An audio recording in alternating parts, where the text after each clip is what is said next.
the stream.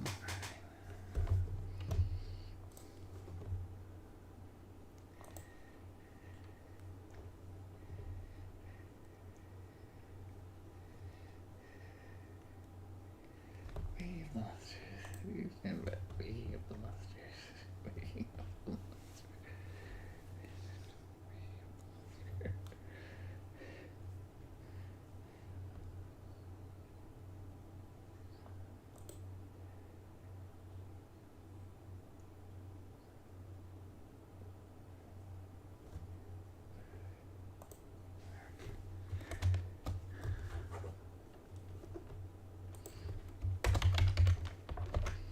Narf.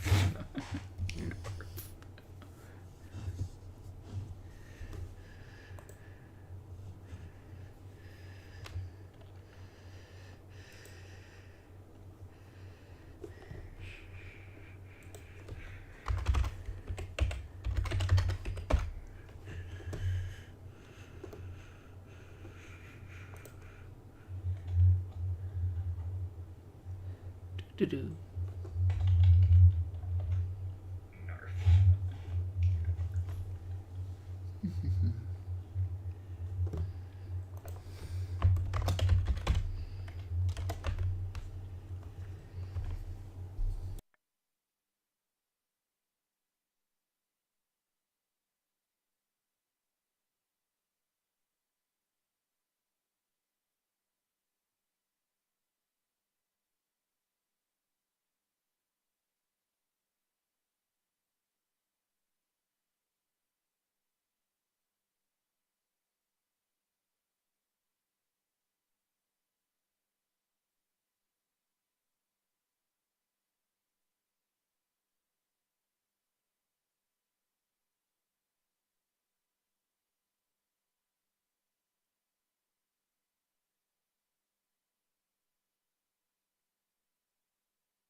Hello, everybody out there in Twitch TV and Facebook and YouTube land. I am once again trying this streaming on multiple services at the very same time because I don't know what the heck I'm doing. So, I'm going to be trying to make my show a weekly thing. So, I'm just getting the ropes, getting things together, getting it all ready. Oops, hello, everybody out there in Twitch. And of course, you can imagine I have things all screwed up because I have other feeds there to test what's going on. I purchased this product called, what is the name of this program again? Get the name of it here. Streamlabs. And Streamlabs allows me to multi-stream, multicast, and so forth because one of my resolutions for 2022, besides being 5,000 by 2,000 on my monitor, is to start doing burger time more often. Now, right now, I'm just filling time because I want to let people come in, considering that I announced that I was going to be starting the stream in about 3 minutes. So I'm just... But yeah, today's topic is cryptocurrency, and it was all brought on because of that video. I'll reiterate it very, very soon once everybody comes in. But in the meantime, while I go ahead and sing and dance and pull up my pants, yes, I am wearing pants. Let's see what's saying here.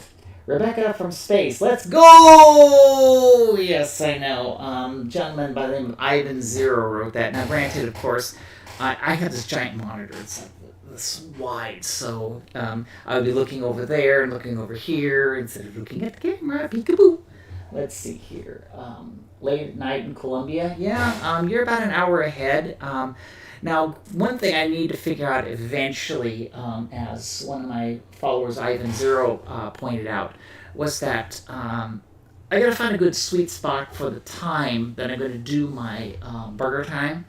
I'm definitely gonna be doing it every Sunday because it's the day in which most people are home and so forth, but it's just, the world is round and there are time zones. Like right now, my friends in Australia, it's already Monday, so they just need to figure out a good time to do my show that at least works with most people's schedules, and of course the rest are just going to catch it up on YouTube or Twitch, where this is all recorded, so therefore you'll be able to see it. I've got another minute before we begin the fun. But in the comments, please say what time really works best for a show. Now, I'm in Central Time because I'm based in Dallas, Texas. So whatever times you mention, please make certain you mention the time zone you're talking about, because if you say from 1 to 5 is a good time if you'd like to do the show, but if you don't tell it to me that is Greenwich Mean Time, then I'm going to be off a few hours. Let's see here. This is exactly what I need while finishing my first liquid cooling loop. Storyline by the baddest bitch ever program. Guilty. Let's see here. You have a slight reverb or echo that hopefully has been fixed. Getting close echo sounds like two mics are doubled. Is it still sounding like two mics? Ian AU, hello from Australia. I'm just trying to get my stuff together because I'm a guilty things as I am a horrible procrastinator, and again, 2022 is one of those things where I made a Trello board right now. Anyways, it's about time to start this silly show, but long story short, let's just begin. 2022, brand new year. And I've made several goals for myself. One, of course, the typical, which is on half the population's list, is to lose weight. So I'm going to do my best. I have an exercise machine down. In fact, I set up the elliptical and got that all set up because for 2021, due to my breaking of my leg and so forth, I couldn't really use the ellipticals, and of course COVID, and I got the COVID weight like so many other people by sitting on my butt. So I'm going to start dedicating and getting on that. But the real things is I'm going to make two confessions. First is that I'm a procrastinator, and I recognize that I'm a procrastinator, and I gotta stop doing that. And to get past that, what I have done is I've created this Trello board, which is something I was doing at the tail end of 2021. So this is not something new, but I'm really dedicating to use it to help me do micro tasks, and anytime I think I need to do something around my house, something to do in my office, something to do in my software, I just add a Trello card. And then every morning I go to the Trello card and I force myself to just simply, what's the task? Now generally I do have to prioritize tasks that need to be done for people who are paying me money to do work for them. They get the highest priority. But like weekends, like Saturdays and Sundays, like today, I'm doing things like there's a bunch of blinds that I need to put up on windows, and I just kept putting it off, and I just said, screw it, put it up on the Trello board, and now it's like this morning, I said, put the blinds back on the windows. So I went there and I forced myself to do it, even though there's a part of me that says, no, I'd rather sit here and play Roblox or do something else, anything but that. Gladly, I could say I could archive that card because it's done, but it's just forcing myself to stop being so, stop putting off shit. It's really the way it is. I just really need to stop pushing it. Let's see here. So, yes, still a sound issue. So, where's the sound? Okay. Hopefully that fixes the sound issue. It looks like this software was actually receiving sound input from the Yeti microphone and my webcam.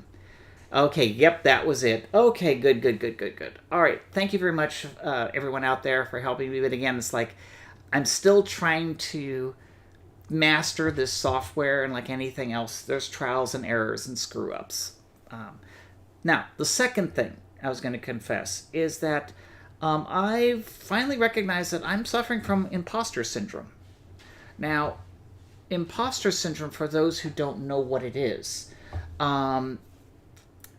it's where you are so in doubt of your own abilities that you don't even start taking on projects or start a task because you're already so afraid of failure. And the problem is that I know I have the abilities to do pretty much anything I want. I mean, if I want to build a computer, I could just build one from from parts. I mean, I've done it in the past. I've written compilers. I've written entire game engines. I've written so many games I've lost count. But like sometimes I would have a new task that I need to get done, and I hesitate so much, which again goes back to the procrastination. But I realized why I was procrastinating, and it was because I have this inner fear that I won't be able to accomplish the task.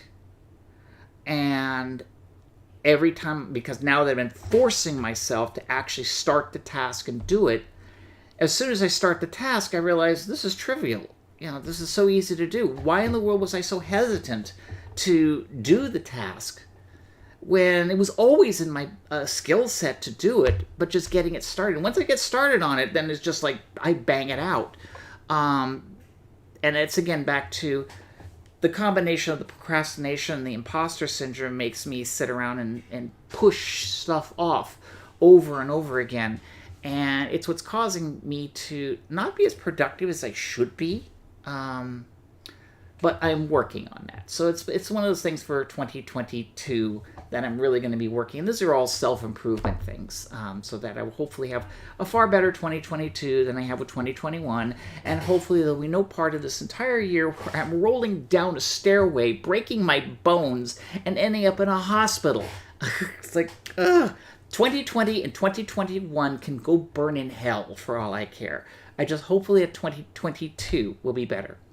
Now, that's aside, let's go talk about what we're really here to talk about, and I'm going to pull out the flamethrower and just go flambe about cryptocurrency. Now, what started this all was that recently there was this video that came out, and it was called Cryptoland. Just Google it on YouTube. It's about 10 minutes that will rot your brain. And I'm just sitting more slack-jawed just wondering that somebody paid money to have this created. And this video wasn't cheap. I mean, I know what it takes to do a 3D animated film.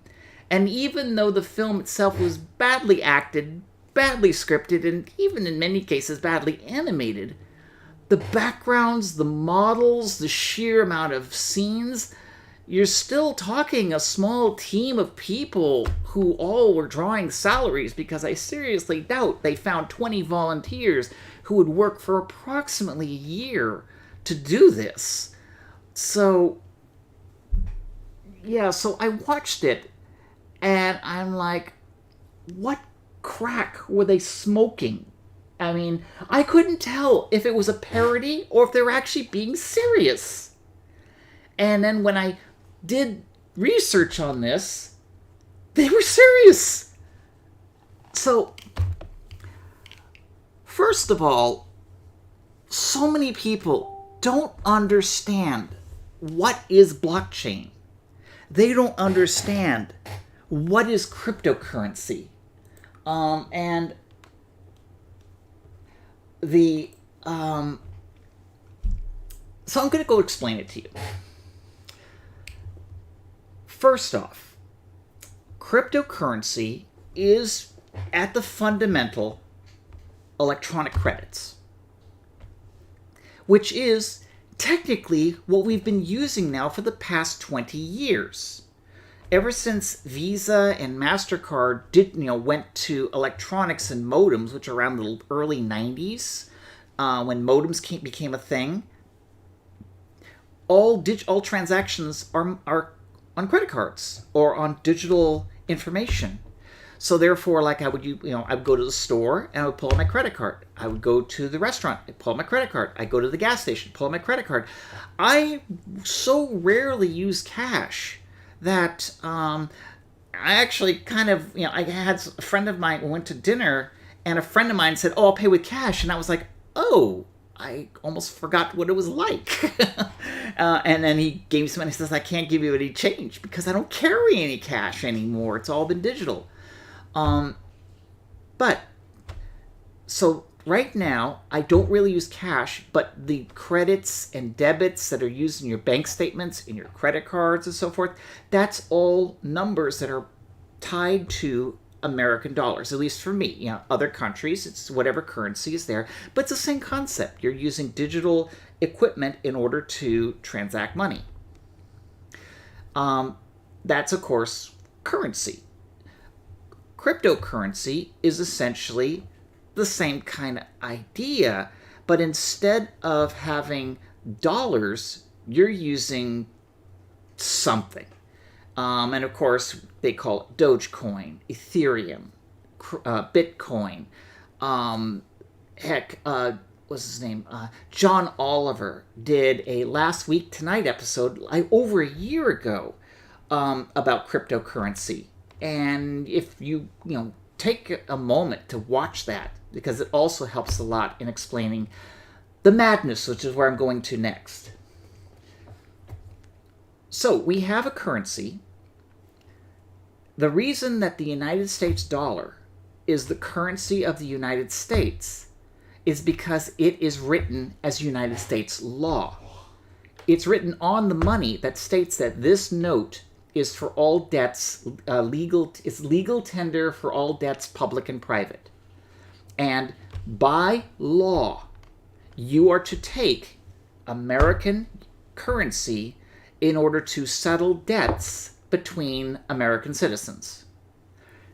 Britain, they use the pound. The European Union used the euro. Every country, through their own sovereignty and their own laws, forces everyone to use that particular currency as a medium of exchange. So someone out there, they went by the Satoshi, but now there's hundreds of people. They've all created their own currency. Now, the funny thing is that this isn't new. Back in the 80s, arcades used tokens as a currency.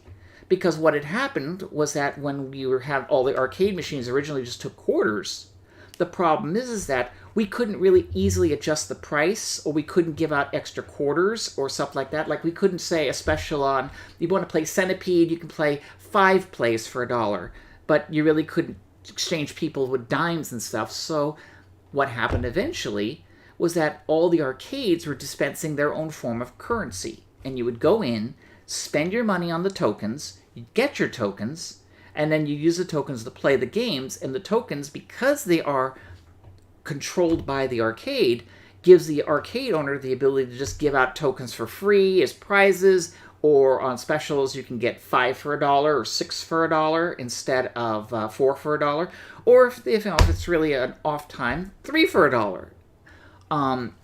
But the whole idea is every time you get a token, you put it in the machine and you get to play.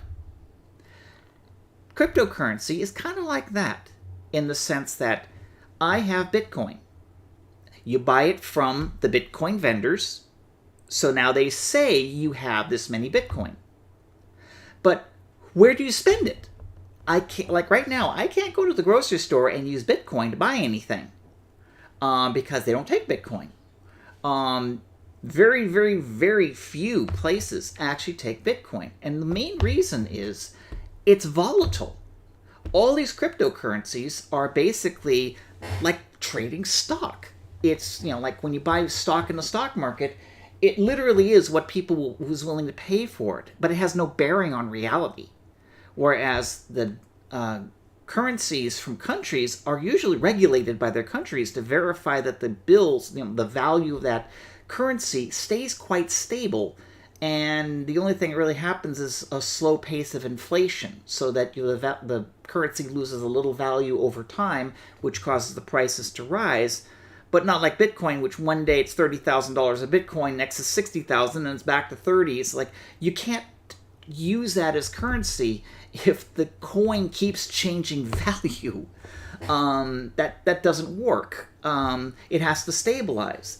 And then with everything else, you have to have the issue of everybody has to agree to use this as a currency. And since there is no government backing it, nobody can enforce it. Now, if I recall, there was one country, I don't know if it was El Salvador, who actually made a law that allowed them to use a specific cryptocurrency. I could be wrong on that one. But even then, that's not really used everywhere. Now, let's go talk about the blockchain. This is the one that makes me laugh my head off, because I have people coming to me saying, it's got to be on the blockchain, that's got to be blockchain. So, do you even know what the blockchain is? I mean, seriously. What the blockchain is, it's a form of a database. Now, databases have been around since the 50s. When they first came out with IBM big computers, they were just nothing more than databases. Now, generally, they kind of like we're doing what blockchains do today, which is a ledger. You just enter an entry, another entry, another entry, and then once all the entries are tabulated, then you run that very same ledger through another program, which will then tell you what your balance is at the end of the day. Blockchain's kind of like that. What it does is that first you do is you create the first entry. The first entry basically just says, Bitcoin pulled out of the ether and is assigned to such and such. Then the next entry, pull Bitcoin out of nothing, go to such and such. But then eventually, person A is going to transfer some money to person B, so the entry is A sends this much money to B, and so forth. And every entry, once put into the ledger, cannot be changed. It's there permanently.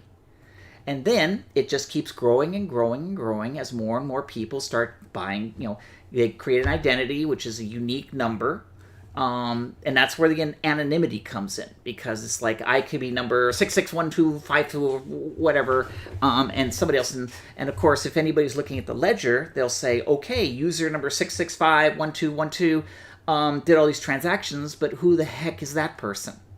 And this is where the secrecy comes in. And I'm going to get back to that. The way the blockchain works in the form of Bitcoin is that there's this network of computers that are all talking to each other, and that people would then be generating what they consider as a transaction, saying, I want to send this much to this place. And then these miners, which are just nothing more than database servers. That's really all they are. They're not creating anything. They're just maintaining the database. They get these entries, and then they have to do what's called a cryptographic hash, where after they grab a bunch of entries, they then munch on it. It takes, it used to take only a few seconds, but nowadays it can take something around a few minutes. And the time limit, I think, is 10 minutes is the broadcast time. But you're supposed to figure out what the hash is that works. And we can't just do one hash. You have to do billions and trillions and trillions of hashes. And I'm not going to get into the actual specifics. There are plenty of other videos on YouTube and stuff that will actually give you the specifics. But what I'm just saying is it takes a very, very long time in order to create a cryptographic hash that says that this entry is okay to be added to the ledger. The Bitcoin blockchain servers will just talk to each other, and then they will agree that this entry is valid, and then they add it to the blockchain, which is, again, an entry in the ledger that once it's in, you can't undo it. Because the only way you technically can do it is you enter, let's say I give you 5 Bitcoin, but the only way to undo it is that you have to give me back my 5 Bitcoin. So there's 2 entries, one that goes to me, one that goes back. You cannot go in there and just erase that entry and undo it. Now here's the problem with Bitcoin. Bitcoin's design, as far as I'm aware, can only have up to 2,400 transactions in a block. The blocks are entered every 10 minutes. So as a result, you can only do something like about 2,400 entries, transactions. Like I would go to the store and I would then say, hey, restaurant, I'm going to take this much Bitcoin, give it to you, and then I will make an entry into the ledger, and then blah, blah, blah, blah, blah, it gets transacted. The problem is that Visa has a system where they can do anywhere from 17,000 to 1 million transactions a second. Bitcoin, by its design, can only do a tiny fraction of that. So let's just say, hypothetically, Bitcoin actually becomes the world currency, that everybody uses Bitcoin. Unfortunately, they're going to have to reprogram Bitcoin because there's no bloody way that Bitcoin, in its current design, can do 1 million transactions a second. Not happening. So, therefore, the technology that drives Bitcoin is already doomed to fail. Ethereum, they fixed some of the problems, but it still has issues. And the main problem that's driving these issues is that the system known as proof of work, which is to enter an entry into the Bitcoin ledger or Ethereum ledger or whatever system you're using, requires an array of computers that are all fighting each other to figure out who they can generate the entry to put it inside the ledger, but it artificially requires a massive amount of electricity to drive this stuff. Because technically, all you really need is just one server array, and that's it. But unfortunately, because there are thousands of people out there trying to mine Bitcoin or Ethereum or every single currency out there, somebody's got to have a server maintaining that. And for the popular ones, that means there's going to be thousands of people. There are plenty of videos on YouTube where people are going around showing off their server farms. And I'm looking at this going like, I don't even want to imagine their electric bill. And in some cases, like I've read reports in China, the miners, what they did is they actually tied into the electric grid so they can get they're stealing electricity for free. And it got so bad that China ended up having to ban all cryptocurrency mining and made it completely illegal because they used so much electricity that they were actually causing brownouts in some areas of China because there was not enough electricity to go to the neighborhood, and because they were tapping it illegally, the Chinese government was going like, wait a minute, our generator's making this much energy and we have this many houses, but why are we not able to satisfy the electric needs? And they said, screw this, out. Back to the issue of the blockchain and cryptocurrency is that the whole reason it's designed this way is because the thing that the crypto people are touting is that it's not under any one person's control. It's all handled by this communal array of computers. That's, on paper, sounds really good, doesn't it? But, let's look at some video games recently, like Battleborn. Really wonderful game by Gearbox. Played it. In fact, I enjoyed playing it. And of course, I fired it up last week. Servers are down. Oh, that's because Gearbox for their own financial reasons, just couldn't maintain game servers anymore. Well, that's the problem with a decentralized version of Bitcoin or BitTorrent or any other sharing service, is as long as there's a large number of people willing to maintain these servers, then the coin exists. But if the servers ever go down, or people just don't find a financial reason to keep going, it'll eventually peter out, and then they'll just shut down the servers, and then the entire ledger and everything about Bitcoin disappears. And most people aren't technically allowed to start up a Bitcoin server. And secondly, is because right now, today, if everybody was to shut down those giant server farms, and let's say I ran a Bitcoin server only because I wanted to maintain my currency, my machine, despite the fact it is a Threadripper from heck, it is not even close to the amount of horsepower needed in order for it to actually do transactions at a reasonable rate. So, because Bitcoin, I think it was like every 2,400 or 25, I think it's 200.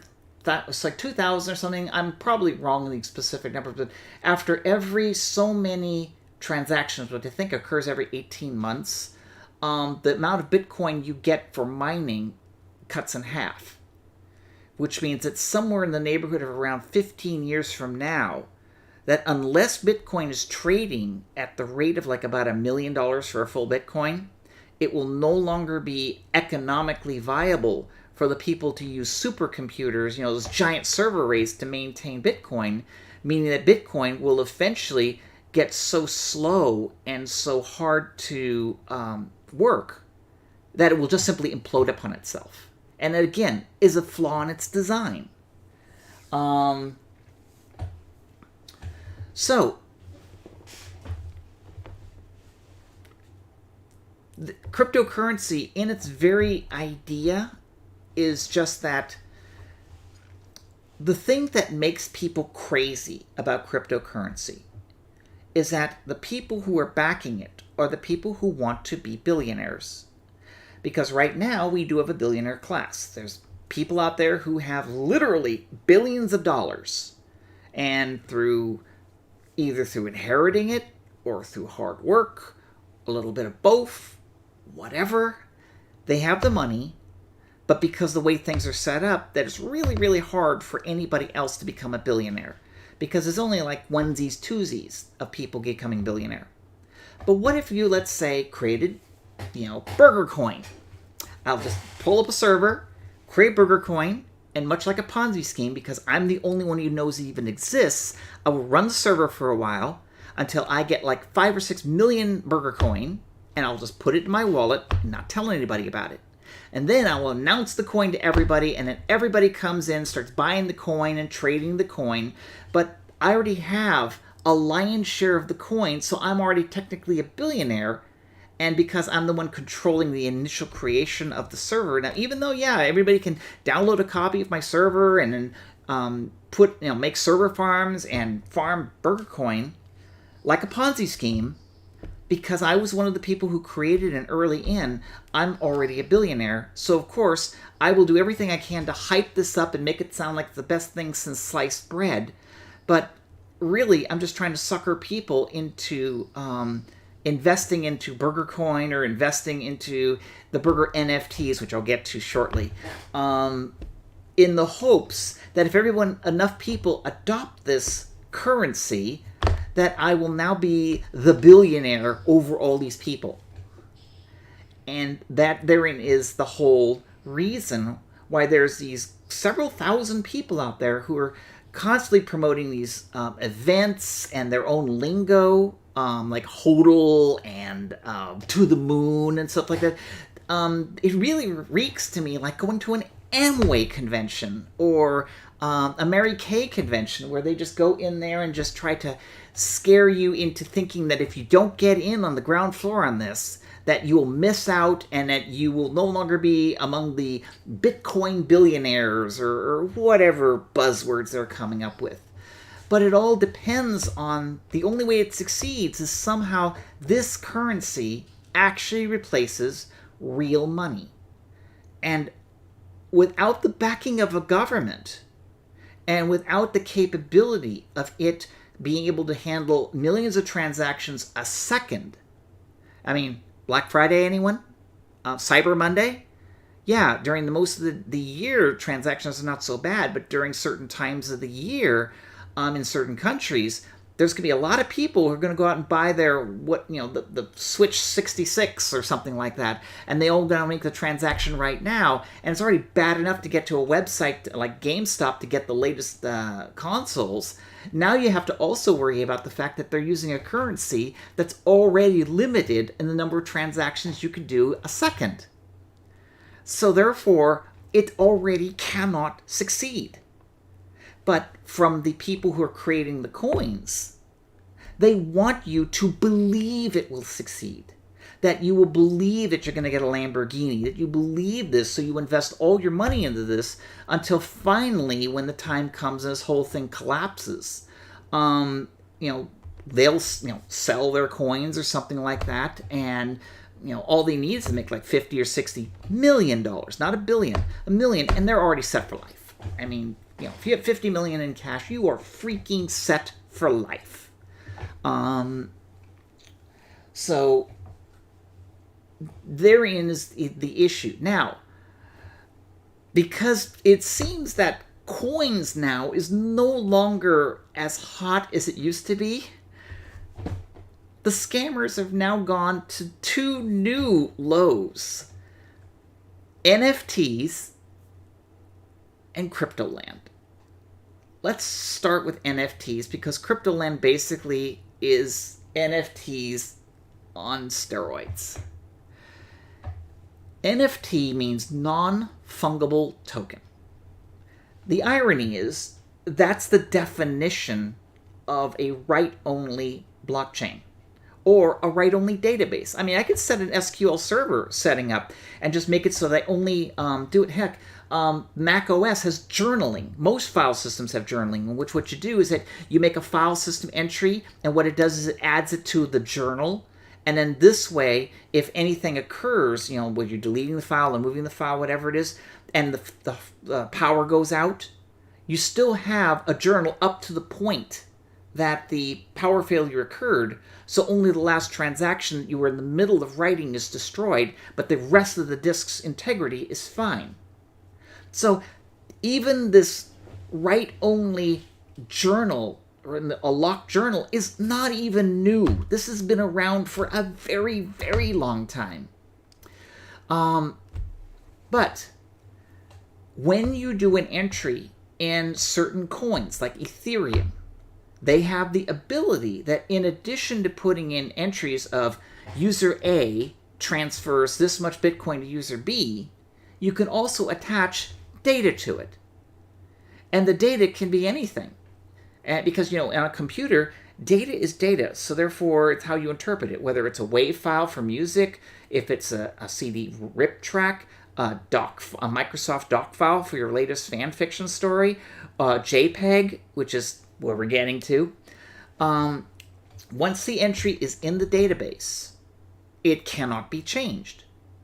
So they just simply said, well, instead of saying user A transfers so much Bitcoin to user B, they just changed the actual transaction to user A is now assigning the ownership of this URL, which is a web page. In some coins, you can actually put the file in there, but generally they tend to frown on that because the larger the data is, the more computation power it takes to create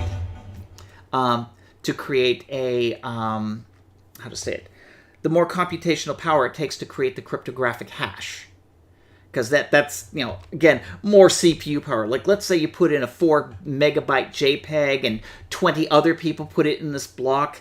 Then instead of a block being about, a couple of K to a couple, less than, I think a block's usually around 50K. So cryptographic hash 50K, do this stuff. Now, there are optimization techniques, but I am getting onto this where a larger blockchain entry runs the risk of causing it to take longer to cryptographically hash it. And of course, another problem, which I'll get to, is the size of the ledger, which we'll get to that next. Somebody thought, hey, let's take a picture of, some person's original art and sell that on the blockchain, and because it's an entry on the blockchain, it'll then assign to that person's wallet that they own this image. And all it really does say is someone assigned it to this person. And as long as you trust that this blockchain is the definitive database of all truth, then the record is you own this file. But of course, how do you own a JPEG? Because I have, I kid you not, hundreds of thousands, if not millions of art files on my computers because of all the video games I archive. I'd say about 10% of them I flat out own, and that's only because I paid people to draw the art, so they assigned the copyright to me. But that doesn't mean that the piece of art isn't on a game which is shipped in somebody's home, and then they did a screen capture and put it up on YouTube. I cannot prevent people from using that art even though I own the copyright. It goes with the same idea of somebody taking a copy of Harry Potter and then just scanning it in, OCRing it, now you've got the text, and then putting it up on the internet for someone to read. The copyright's still owned by J.K. Rowling, but she cannot control people going around making copies of it. So that's where the silliness comes in, where someone says, I have a JPEG, and I own this JPEG. Yet I can grab the file on the web browser and just save it to my desktop, and now I have a copy of it, but owning that JPEG doesn't necessarily give you the copyright to it. So you can't, let's say, use that piece of art you purchased unless it's listed in there saying that all rights to use and duplicate and control and used for commercial use also transfer you, i.e. work for hire. Otherwise, it could be a piece of art that was essentially stolen from someone. So this whole thing about an NF non-fungible token assigning ownership of a digital piece of asset makes absolutely no sense whatsoever. So therefore, it's like someone filled a bunch of people with buzzwords that they think, this lingo that they, this digital currency is all there is. Use your real currency to buy the digital currency, then use the digital currency to buy these digital assets, and everything is supposed to appreciate. Well, back in 2008, everybody thought that houses are going to appreciate over and over again until the big housing crash in 2008, in which, the housing prices all dropped, which caused the entire home loan industry to collapse. It's all predicated on the idea that these items you're buying are constantly increasing in value, but much like Beanie Babies, people bought them at insane prices last decade, where today I could probably buy a Beanie Baby was selling for $20,000 10 years ago for like $50, which is essentially where it should have been in the first place. But with a digital JPEG, it's like I could just go to DeviantArt and look at the image all the time, and if I really liked it, I'd just copy it on my computer and put it in my art collection. Of course, under no circumstances do I own this, because unless I drew that piece of art or I had paid to have it drawn. Example, I do a webcomic called Sailor Ronco, based on Sailor Moon and Ranma 1/2. I don't own those two IPs. So therefore, I am very limited in what I can do with the comic book. So therefore, I can give it away. I can ask for donations, but under no circumstances are the donations are tied to creating of the comic, because then they can say, "Oh, I'm making money to do the comic." Under no circumstances, I have to do this for free. But the art that's being done is property of me because I am paying an artist, and I give this artist money every time person draws me the page. I lay it out, do all the design, everything, and I said, this is what I want you to draw. He then draws it. He gives me the art. I give him money. And he assigns the copyright to me. Now, granted, I then can post it up on the internet, and that's pretty much all I can do with it, because there are limits. Copyright law is very, very strict and weird about that. NFTs is very much the same thing. It's like, yeah, unless there's a contract that says you own this art, you really don't own the art. Yeah, and like I have paintings in this room. Like, let me see, right there. That is an actual painting from the game Out of This World for the 3DO. And that's the scene where Lester comes out of the pool and is then seen by the monsters, initially in the game.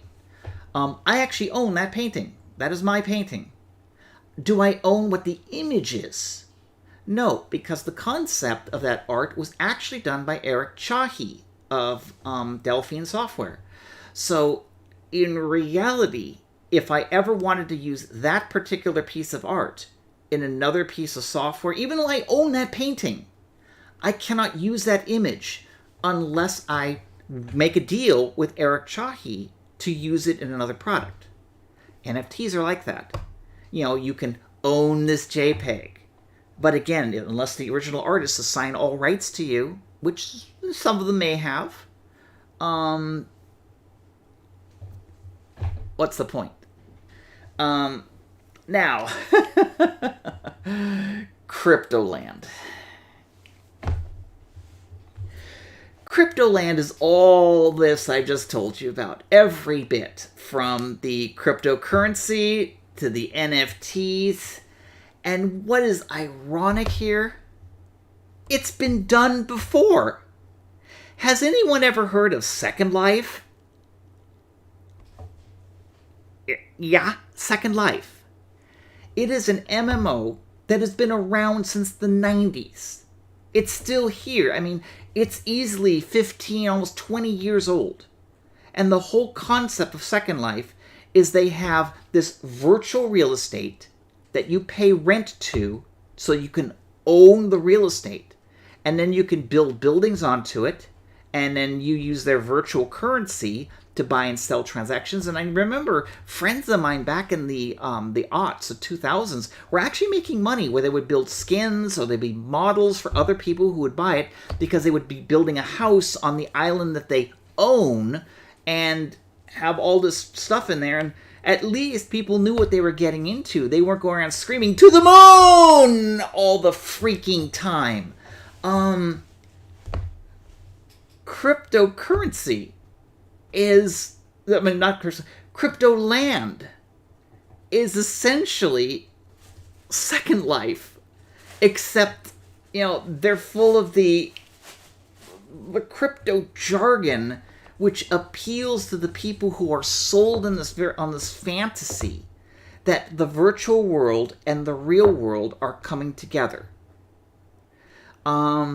There are several YouTube videos already of people who've done, like there's Mary White. No, her last name's White. I don't know if it's Mary or something like that, but she did a very, very good Twitter response to Cryptoland, where she did some research, as well as other people have, in which they found that the people behind Cryptoland never bought the island they're even talking about. I mean, the island's still up for sale as far as I know it, which is January 9th, 2022. Who knows? They may have actually bought it by now. But they are selling parcels on this digital recreation of a real island under the pretense that if they get enough actual physical currency, they can then buy the real island and then build this Fantasyland park, in which I saw videos from an actual engineer who said, yeah, you could buy the island and build the buildings, but unless you also factor in the power generator, servants' quarters, the roads, sewage, the food supply, the cable that's needed to connect from the island to the mainland, And if that's not all accounted for and paid for, they're going to be grossly under the amount of money, even though they're asking for something like $60 million to do what they're planning on doing is going to be $100 to $200 million. So already the math isn't working, which is screaming that this is a scam.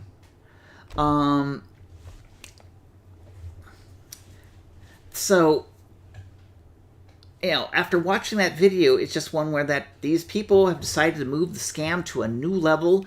Somewhere along the line, they were able to get, a sizable amount of money, easily in six figures, between $300,000 to $700,000. I was hearing a number of $500,000 being tossed around, and based on what I've seen in Cryptoland, the video, I wouldn't doubt that it cost them $500,000 to make that video.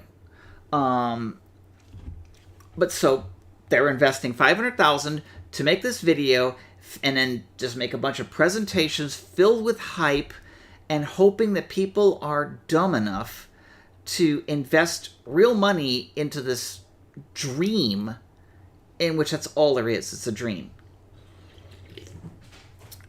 Now, one thing I skipped over, which I'm now going to get to, the anonymity of the blockchain.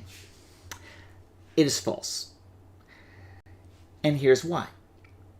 While there are certain people who are smart enough to constantly generate new wallets, new IDs, and so forth, to keep the entries for their money unknown, the problem is the vast majority of people don't do that.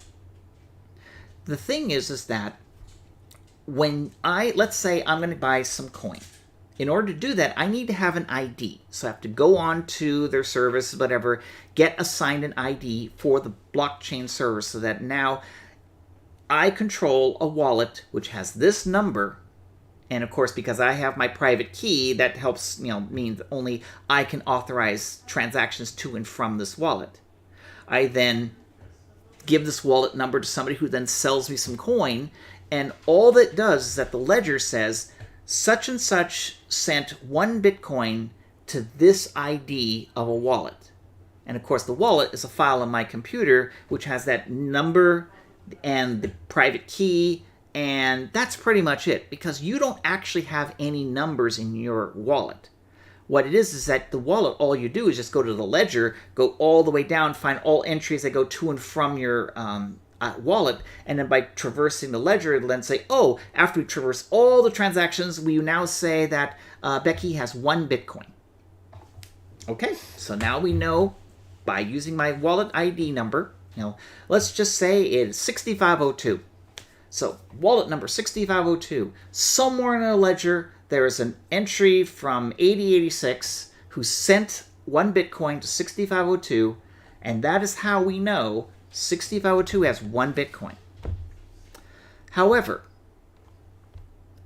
if I gave away that number, or somebody figured out that that number belongs to Rebecca Heinemann, the entire ledger is public. Every single entry by every single person for that coin is in that ledger, and all they have to do is scan the ledger for every entry that touched 6502. And then they will know that I spent some Bitcoin to buy a Mac here, and I bought some dev kits there, and I bought some burgers from these places. And once they know that, they will then know all these transactions, because a lot of people don't really keep their wallet IDs secret. And secondly, as you know, there have been numerous hacks of crypto banks, shall we say. It's those websites that maintain all those wallets. The moment that those websites are hacked, they will then say, oh, wallet 6502 goes to Becky@burgerbecky.com. Oh, now we have an association. And once that information gets out in the wild, you can't undo it, much like the Bitcoin ledger. Once it's in the entries in the ledger, it's there forever. So now we're going to go to Elfrido Bandido, who uses the cryptocurrency wallet of Z80. This person is bad. This person is really, really, really bad, and is using Bitcoin to buy and sell things that would get, this person, 20 years in jail for every freaking transaction they do. And they think, Z80, no one will ever know, who I am because I am evil mastermind. But sooner or later, either their crypto exchange gets busted and they get an association, or whoever's selling them the contraband gets busted. And at that point, the person who sells the contraband then says, oh yeah, I have transactions, blah, blah, blah, and here's the list of all the wallets that I've ever transacted money to or got money from, so I can then give them my stuff. And at that point, they said, oh, by going through the law enforcement, they'll say, Z80 has this address because we're looking at this Frito Bandito's place, and now we know that Z80 isn't a bad thing. Let's look through the entire blockchain, shall we? Oh, Z80 has made all these different transactions, which now implicates all these other people, which some of them may be known to law enforcement. And then by backtracking, much like the new technique in law enforcement, which is called familial DNA, it's where they may not have your ID and they don't have an association with Z80 and you, but they will know that Z80 does this and this and this, and then some of the people may actually have your address, or they can associate saying, oh, well, you're into this crook who does this kind of thing, this crook who does this kind of thing, or maybe you just simply like waffles for some reason, and this one Waffle House, you tend to show up regularly every Sunday. Why? Because there's a transaction there.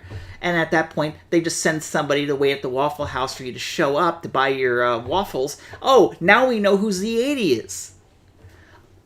So, the very fact that the ledger and every entry in the ledger is public means that if a government or a very large corporation who scoops up information, and let's just say that there's more than one who can do this, if they really wanted to, they'll find out who you are. So therefore, while you may think you're anonymous using the Bitcoin services and Bitcoin system, you really aren't.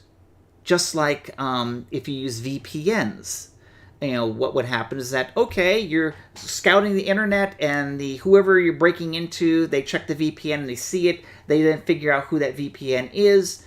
Well, at that point, it ends because the VPN's not going to talk. But then again, they go into the actual physical place and they say, who owns this account? And they're going to say, I'm not going to go to jail for you. Here's XYZ who owns that account. Okay, we got you. It just puts up some roadblocks. But since now law enforcement is getting very, very savvy, because 20 years ago, you put up a VPN, law enforcement, you can just laugh at them. But today, they're not laughing now.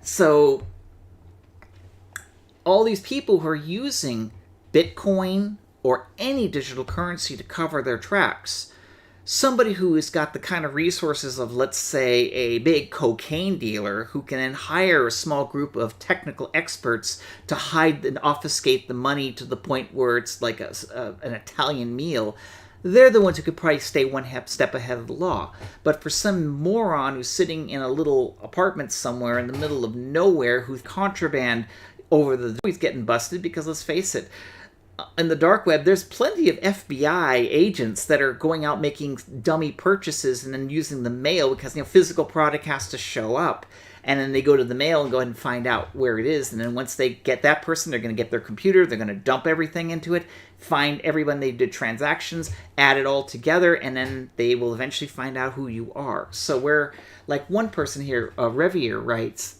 I think one legit good use of public ledgers is that it's decentralized. It is that citizens will be able to truly monitor government spending, assuming you can get a government to opt in to use only crypto. That ain't happening. That would be especially good for countries with lots of government corruption. Well, for one, that's assuming a government would ever use a public ledger. And the answer is no bloody way. Is that ever going to happen? Never. Never, never, never, never, never. Because anytime that there's a public ledger, given enough assets and resources, you can reverse engineer pretty much most of it and figure out who's doing what. It's a lofty goal that you want to be able to see all government spending, but the only real way to figure that out is to work with your government to change the laws so that every transaction is a public transaction. But then again, we still live in a cloak and dagger world, so there's always going to be transactions of people who are basically the Avengers who need to buy stuff, secret squirrel stuff, and they don't really want the other governments to know. And, heaven help you to try to get someone like North Korea or Russia to accept cryptocurrency and expose their ledgers. I mean, like, that's, you think Cryptoland's smoking crack? Anybody who thinks a government is going to use it. See, any other, now I'm going to go ahead and go to questions because it's almost been an hour now. But I pretty much said everything I really wanted to say about cryptocurrency and Cryptoland, in the sense that all a blockchain is an immutable database that's, because of its nature, can be used on a bunch of non-trustable computers. But without a central source that guarantees it's going to be up forever, you're really trusting a people that you don't even know to take care of your money, and at any time, if they shut it down, whereas Crypto finds somebody who has the most recent copy of the ledger to then copy it, so then you can go ahead and then continue the thing going. And that in and of itself is a problem. First time chat from Raven. What really blows my mind is that people put their trust in the make-believe digital money rather than investing in gold and silver. That's true. I mean, you can say, you can argue that the United States dollar is make-believe money too. I mean, since we've been taken off the gold standard, we're technically using money that the government says is money, and it's only because the government says so. However, we have a government that says so. And with the backing of a government, with the laws of the government, it ensures that everyone can use the money and agrees upon what the money is supposed to be and its value.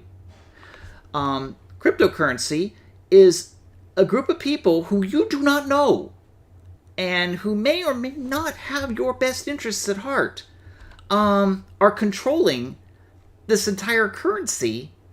And if they disappear, you're screwed.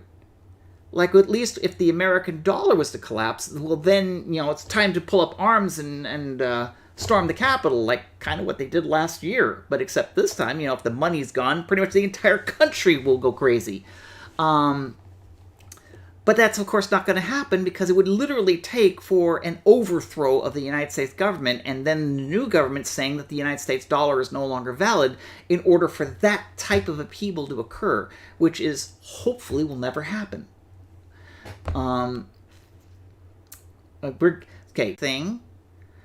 Buy real estate, buy gold, buy silver.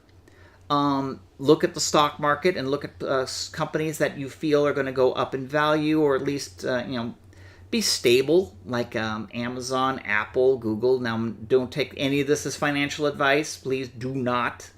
But, like, I'm surrounded by a bunch of vintage computers, where I'm not buying these vintage computers because I think they're going to increase in value. I mean, not like the people buying and selling video games, thinking that they're going to increase in value. That's the new Beanie Babies right now.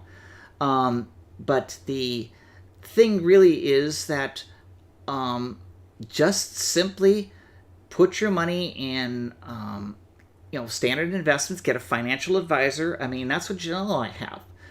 We hired a financial advisor at a place called Ameriprise, and he's been doing a bang-up job taking our nest egg and growing it to the point where, like, literally right now, I could retire if I chose to. I mean, I could just say, screw this, gonna be programming Apple II games for the rest of my life, I'm done. But that's because I took my money, put it in a financial advisor, live frugally, and the nest egg has grown to the point now where I'm good. And that's what you should do, because, like, cryptocurrency, as well as Cryptoland, NFTs, and so forth, these are fads.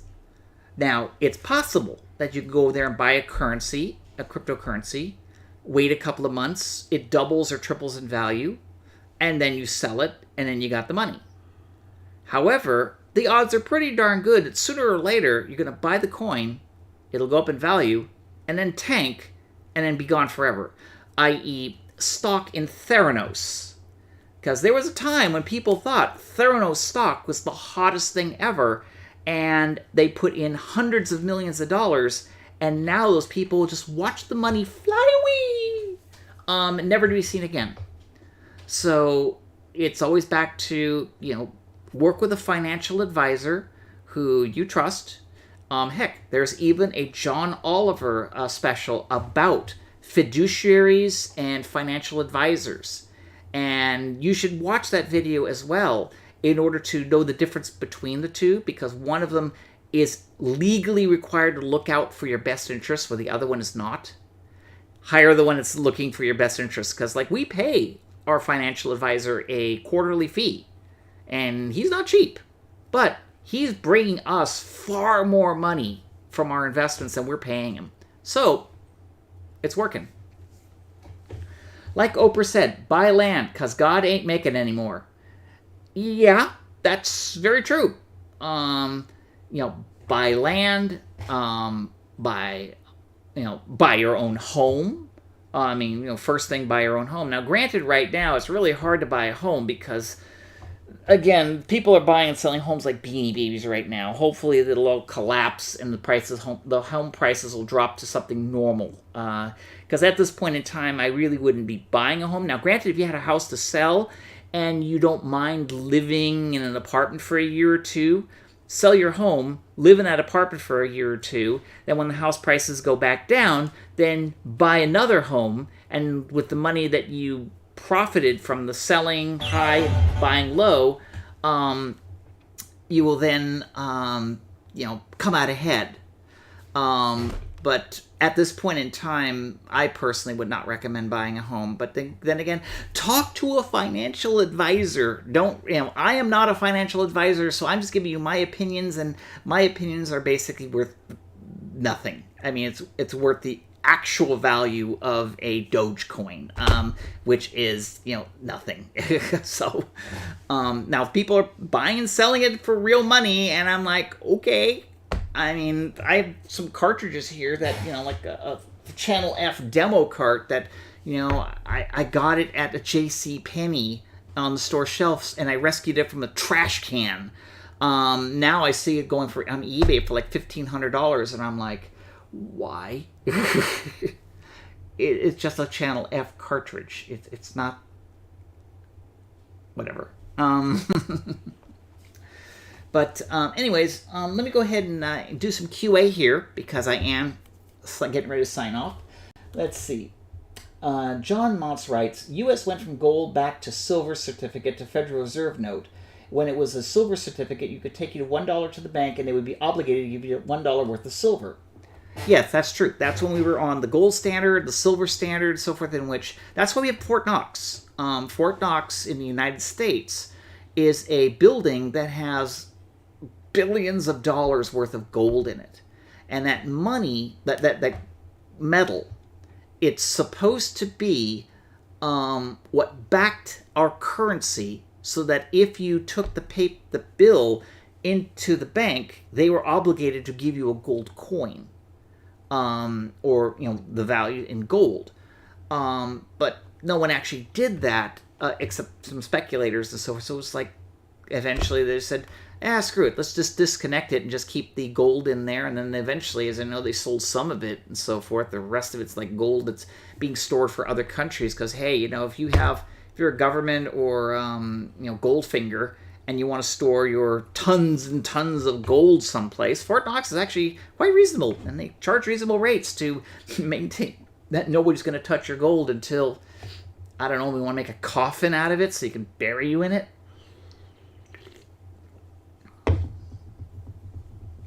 What was I going to say? Becky said YOLO TSLA, and you heard it here first. YOLO! Few glitches on the stream. Did the transaction end? It's still streaming. Live for me. Yeah, it's basic. Just as bad... Okay, a guy named Dirk Dieters writes, just as bad as the various coins are fraudulent programs to grade and auction video game auctions. Yeah, they're... what he's referring to is that there's a company called WATA, which is making a business of taking video game cartridges, preferably in sealed boxes, grading them, then resealing them in these plastic cases with a grading number on it, kind of like what they do with comic books, and then sending it back to you. And now you can then artificially claim that this cartridge is worth $350 to $2 million. The irony here is that the company WATA actually is partially owned by the people who make Heritage Auctions, which is the auction house which is selling these cartridges in WATA. And that problem is that's conflict of interest. You cannot have an auction house in any way connected to a grading company. Because if there is, then the chances of corruption is just way too high. And secondly, as a video game player, the very idea of taking a sealed cartridge of Mario 64 and not ripping off the shrink wrap and playing the game and enjoying it goes against everything that I ever think about video games. I mean, I only have a couple of sealed copies, and the only reason they're sealed is because I have a duplicate of it, which I opened up and put it in the cartridge and played it. Because video games and knickknacks like this, they're not, well, they're collectible, yeah, they're not investments. And the very fact that people are thinking that these are investments, unless it's like Superman #1, or on the Atari 2600, there's a game called Video Life, where only 20 exist. Those are games that, yeah, they probably would fetch a high price because of its rarity for a dedicated collector. But the whole thing is that who's got that kind of money to spend on a collection? I mean, yeah, I have spent some money on some of my cartridges, but not that much. I mean, I have never spent, let's say, anything over $5,000 for anything. And the $5,000 I spent was on a Dreamcast dev kit.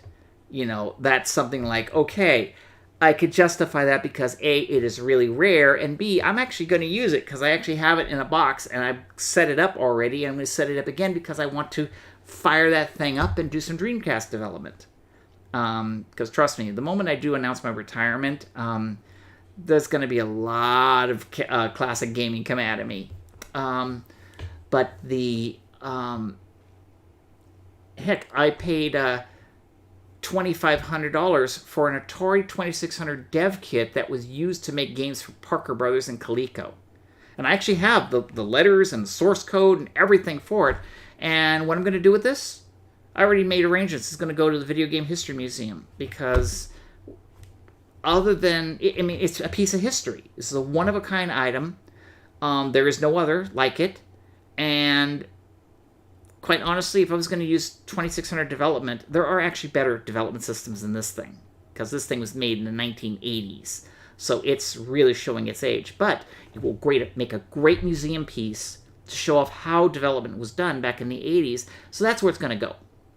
But I only, spent the money because my friend was going to sell it to a collector who was going to just lock it up in a room for their own private collection. I said, look, I'm not going to give you as much money as this other person, but it's going to go to the museum.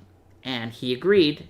I gave him the money, and then he gave it to me, and it's going to the Video Game History Museum, which will eventually be showing off as one of their other exhibits, which is where it really belongs. But this idea of taking sealed copies of Mario 64 or something like that and selling it for $2 million, that's obviously somebody shilling or, how to say it, somebody manipulating the market, because unless you're a complete idiot or you're an Arab prince who just literally has so much money that you're just buying things like this because you can. That's the only people who can buy this. While I technically probably could, if I wiped out all my savings and stuff, could buy it, but I have 5 copies of that silly game. And I bought them for $49.95 in a discount bin back at, it was a Toys R Us back when it was still around. So it's yeah, not $2 million. No. Let me see what other questions we have here. A coworker filled his trunk with games and traded them for like PlayStations or PS2s. Another person says, unsealed games come from where you clear out your workspace like we did at Sega of America, and they were moving at like 30 copies of older crappy games. One person asked, are there any benefits of cryptocurrency? To be honest, no. There is no benefits of cryptocurrency unless the currency is backed by a government. But the trouble is, if a current government is going to back a currency, they're just going to use the system we already have, which is Visa, MasterCard. The database is maintained by the government, and every single bank, does all their transactions, and everybody audits each other, which is what they're doing right now, which is one reason why a bank can't just simply say, hey, my account, I'm just going to add $100 million to it. And then all of a sudden I got $100 million and start transferring it, because there are safeguards between the banks in which they verify that they actually have the kind of cash or funds, either through the Federal Reserve or on hand, to justify the amount of money they claim they have. If they don't, then the bank gets audited, and then they find the transaction, and then the bank gets closed down. But with cryptocurrency, the idea sounds noble. A currency that is not controlled by a government. The trouble is, it's still controlled by someone. A government you could see, you could do, and if they get out of line, you can overthrow. But a person who's anonymous, and then he decided to take all their marbles and go away, as what's already happened several times, where certain cryptocurrency exchanges shut down, and then all the money was transferred into a wallet and then disappeared. That is what you're betting on. You're betting on these unknown people who have no accountability, and if they decide to pull up stakes and disappear, your only recourse is to basically hire Liam Neeson, who has a particular set of skills, to have a particular set of pain to deliver to this person who probably has already spent your money. So, choose your poison. I mean, it's a libertarian pipe dream. No governments, but that's never going to happen, because who's going to build the roads, fire departments, stuff like that? That's a government.